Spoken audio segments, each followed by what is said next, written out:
लोगों का स्वागत है। आज सीईसी को चुनने के लिए आप सब लोग जानते हैं कि मीटिंग थी और कांग्रेस पार्टी का ये मानना है कि सुप्रीम कोर्ट ने जब ये इंडिकेट करा है कि 19 फरवरी को इसके बारे में वो हियरिंग करेगा और फैसला सुनाएगा कि कमेटी का कॉन्स्टिट्यूशन किस तरीके से होना चाहिए, तो आज की मीटिंग को पोस्टपोन किया जाना चाहिए।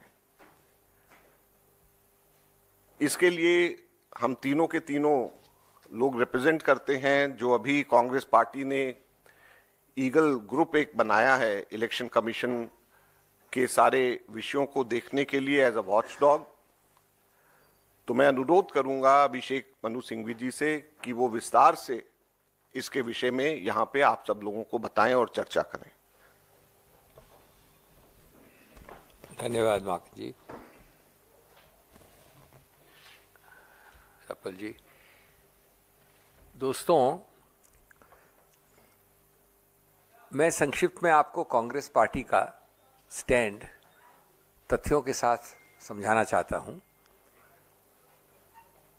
स्टैंड का मूल तत्व ये है कि संस्थाओं के समन्वय, जिसको हम कमिटी ऑफ इंस्टीट्यूशंस कहते हैं, और संविधान की आत्मा और अक्षर दोनों का अगर सही अनुपालन करना है तो ये आवश्यक है कि एक ऐसा पारदर्शी, निष्पक्ष, संतुलित निर्णय लिया जाए जो जनहित का हो, जो गणतंत्र के हित का हो और जो एक समतल जमीन लेवल प्लेइंग फील्ड, जो हमारे गणतंत्र का आधार है और संविधान की नींव है, उसको सबसे उत्तीर्ण स्थान पे ले जाए।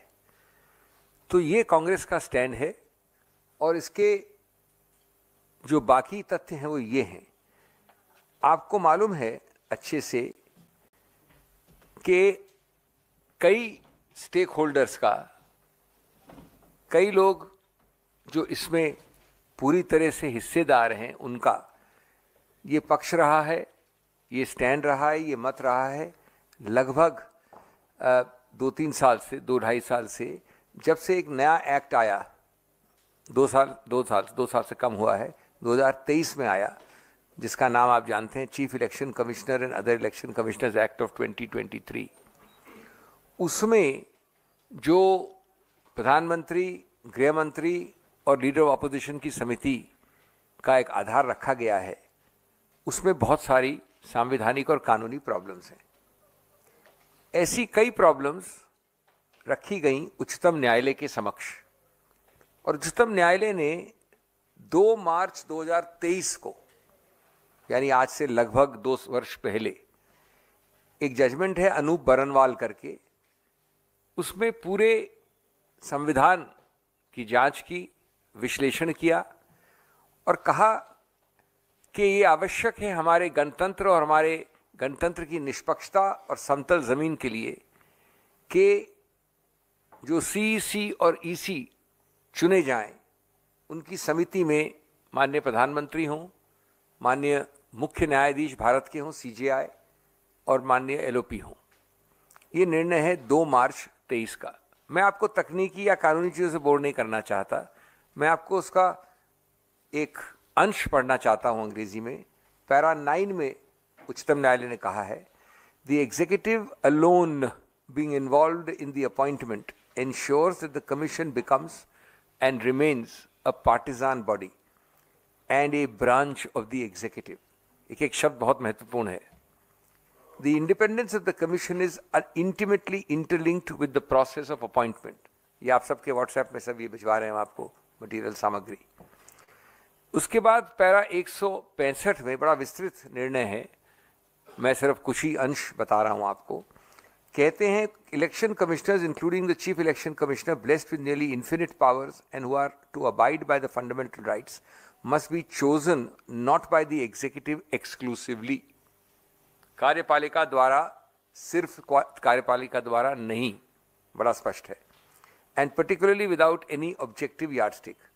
फिर 119 में कहा है In order to allow independence in the functioning of the Election Commission as a constitutional body, the office of the CEC as well as the election commissioners have to be insulated. शब्द है insulated from the executive. और कई para से एक para और है 8, जहां कहा है कि like the judiciary, election commission को, चुनाव आयोग को न्यायपालिका का स्तर दिया गया है, क्योंकि संवैधानिक संस्था है, वो कानूनी नहीं है सिर्फ. Like the judiciary, the election commission must display fearless independence. In the absence of norms regarding the appointment, a central norm, namely institutional integrity, is adversely affected. An independent appointment mechanism would guarantee eschewing of even the prospect of bias. अब ये निर्णय आया था, जैसे मैंने बोला आपको, 2 मार्च को 2023 को. इसकी आत्मा क्या है, इसका उद्देश्य क्या है, इसका मंतव्य क्या है, इसकी सोच क्या है कि अभी आपके पास कोई कानून नहीं है, इसलिए हम ये न्यायाधीशों द्वारा बनाया गया कानून लागू कर रहे हैं. इन उद्देश्यों से, जो मैंने उद्देश्य पढ़े आपको, ये 4 उद्देश्य, स्वतंत्रता, निष्पक्षता, कार्यपालिका से दूर, इत्यादि इत्यादि. और इसलिए हम सोचते हैं कि माननीय मुख्य न्यायाधीश को होना चाहिए. ये जरूर है कि कार्यपालिका कोई अधिकार क्षेत्र है कि वो इसमें कानून बनाए, लेकिन इस निर्णय के आत्मा को बिना समझे, अक्षर को बिना समझे, इसके व्यापक उद्देश्य को बिना समझे, तुरंत भगदड़ में, जल्दबाजी में, कुछ ही महीनों उसके बाद मोदी सरकार ने ये कानून लाए, जिसका नाम मैंने पहले लिया. इस कानून में ठीक विपरीत किया जो उस निर्णय में लिखा था. पूर्णतः कार्यपालिका द्वारा चयन का इसमें प्रावधान है. खैर, कानून बनने का अधिकार क्षेत्र निश्चित रूप से उच्चतम न्यायालय ने दिया था. इसका मतलब ये नहीं कि सुशासन का ये आह्वान है कि क्योंकि आपको अधिकार क्षेत्र दिया है इसलिए आप वही कदम उठाएंगे जो कार्यपालिका के पक्ष में होगा, क्योंकि आप सत्तारूढ़ हैं. खैर, उसके बाद इसको चुनौती दी गई. वापस चुनौती के कई कारण हैं. एक तरफा गैर समतल चुनाव का एक जमीन बनाना, गणतंत्र का मूल तत्व, बेसिक स्ट्रक्चर, एक स्वतंत्र चुनाव आयोग होना चाहिए.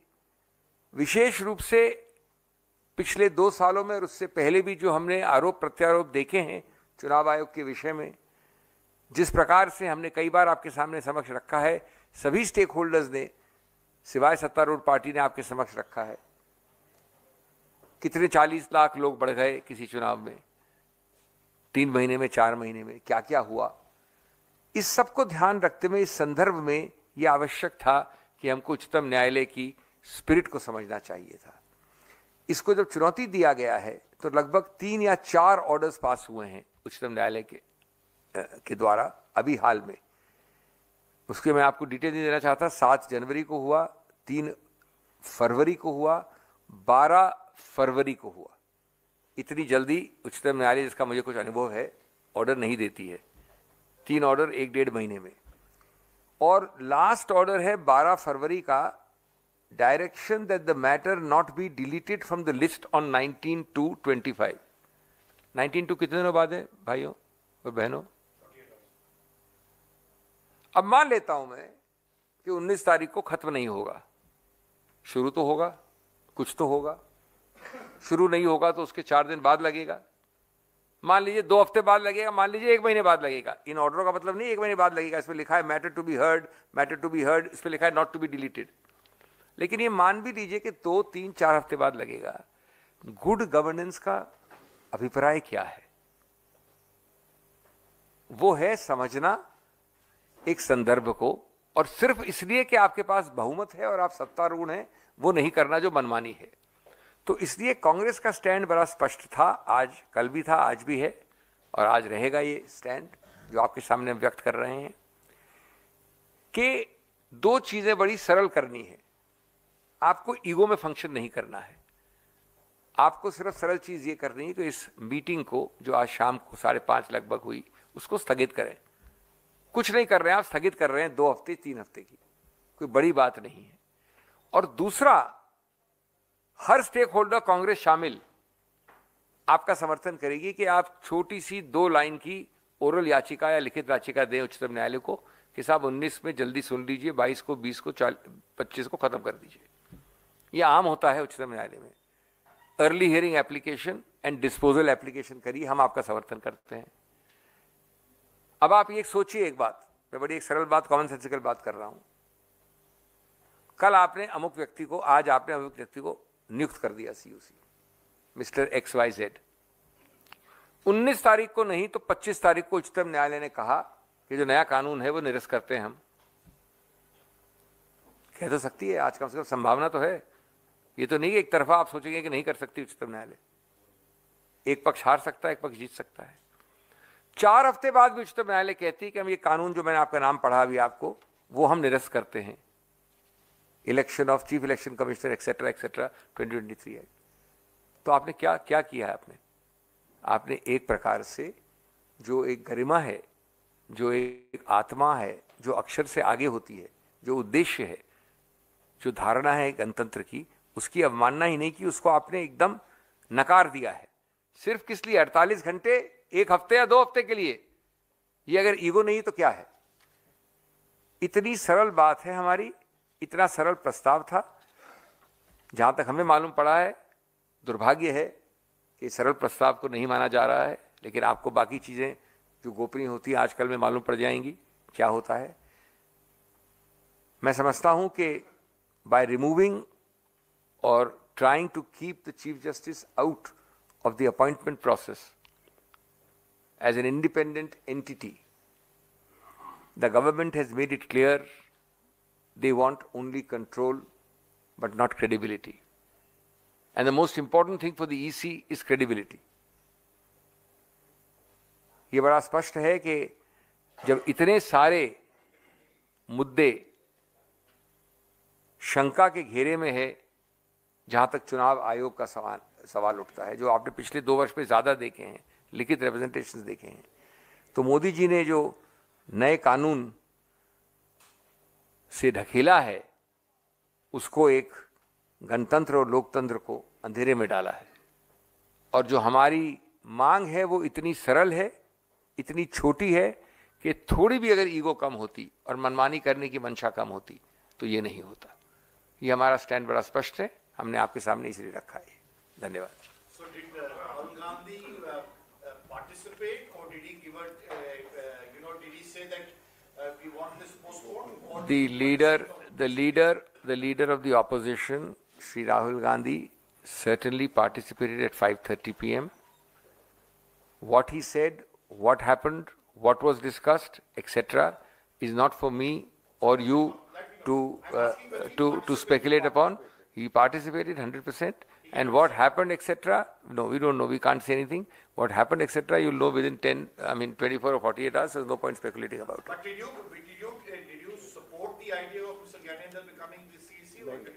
देखिए, इसके बारे में हम लोग इससे ज्यादा नहीं बोल सकते। कांग्रेस पार्टी का जो औपचारिक आधिकारिक जो व्यू है वो हमने आपको बताया, और इससे ज्यादा मीटिंग में क्या हुआ, क्योंकि गोपनीयता की हम सब लोग आदर करते हैं, और इसलिए अब इससे ज्यादा हम इसके बारे में नहीं बता सकते। देखिए सर, जब राहुल गांधी बैठक में गए होंगे और आप लोगों ने ये तय किया कि इसमें प्रेस कॉन्फ्रेंस करने की, पार्टी का मत तो आपने सार्वजनिक कर दिया, तो वो पार्टी के नेता है, नेता विपक्ष भले हैं, यही मत क्या उन्होंने भी कमोवेश रखा होगा उनके सामने? जो हमने कहा पार्टी का मत है, वो हमारे पार्टी के नेता है।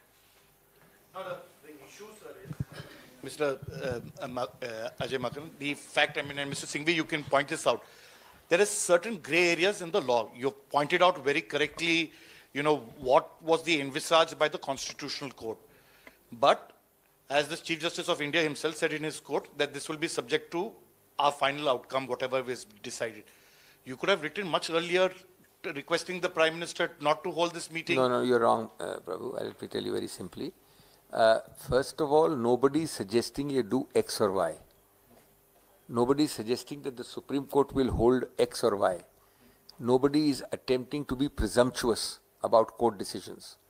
It's a very simple point. The court is actively seized, not merely sub judice manner, actively seized within days and weeks of when we are talking of an issue of constitutional importance. Mr. CEC retires only now. The meeting is notified only now. The decision of the government becomes ripe this way or that way only now. You are asking us why we didn't try it earlier. You should ask the government why they can't adjourn it by 2 weeks, 10 days, 1 week. That's the real question. Rahul Gandhi ने तो लोकसभा में खुल करके कहा कि इस समिति पर सवाल खड़े किए उन्होंने, और उन्होंने कहा कि मतलब बैलेंस नहीं है इसमें, 2 लोग एक तरफ हैं, एक अकेला एलओपी है, तो इस कमेटी का कोई मतलब ही नहीं। बिल्कुल, यही बात तो अभी अभिषेक जी ने बड़े विस्तार से बताया है। और सबसे बड़ी बात है कि जब सुप्रीम कोर्ट इसका संज्ञान ले रहा है, एक्टिव संज्ञान ले रहा है, 19 तारीख को 48 घंटे के अंदर अंदर उसने इसके ऊपर संज्ञान लेकर के कुछ फैसला सुनाना है, तो क्या ये सरकार 48 घंटे भी वेट नहीं कर सकती थी? धन्यवाद। Thank you sir. इसके अलावा एक क्वेश्चन है, क्या क्या हमने अब ये ऐसा है कि यही विषय के ऊपर आज स्पेशल प्रेस वार्ता है। बाकी अगर कोई और विषय है तो उसके लिए हमारे जो कम्युनिकेशन डिपार्टमेंट वाले हैं वो जरूर आपसे संपर्क करेंगे।